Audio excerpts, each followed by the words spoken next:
अभिनंदन है पुस्तक मेले में सजी धजी किताबों से, अभिनंदन है तारों और सितारों की गुंजारों से, अभिनंदन है इस मंच की मधुर काव्य फुहारों से, मधुर काव्य फुहारों से। आइए मैं अपनी मुख्य विधा पर हास्य और व्यंग के संबंध में कुछ रचनाएं रखना चाहती हूँ, छोटी छोटी सी। अपना 4 मिनट से अधिक समय नहीं लूंगी।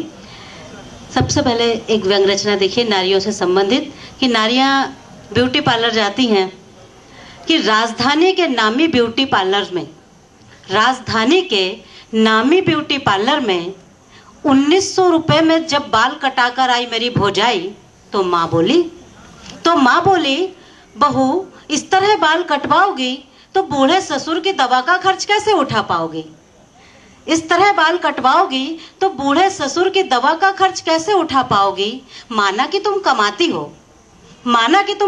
हो, पर अपनी कमाई को नाई के घर क्यों भराती हो। माना कि तुम कमाती हो, पर अपनी कमाई को नाई के घर क्यों भराती हो। तुम इससे और भी अच्छे काम कर सकती हो, अनाथ बच्चों की फीस ही भर सकती हो, रोगियों की तीमारदारी में खर्च कर सकती हो। बहू बोली माँ जी क्यों कर रही हो ठिठोली। बहू बोली माँ जी क्यों कर रही हो ठिठोली।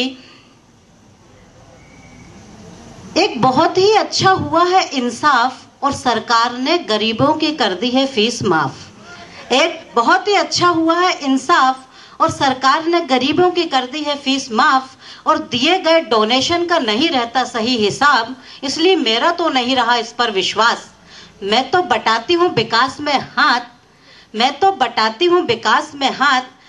इसलिए तो मैं कटाती हूँ ब्यूटी पार्लर में बाल और कराती हूँ फेशियल, क्योंकि ब्यूटी पार्लर में काम करने वाले मजदूरों की तनख्वाह भी हम जैसों के बाल कटाने से ही दी जाती है, और तभी तो शाम के उनके घर भी रोटी आती है, और तभी तो शाम को उनके घर भी रोटी आती है।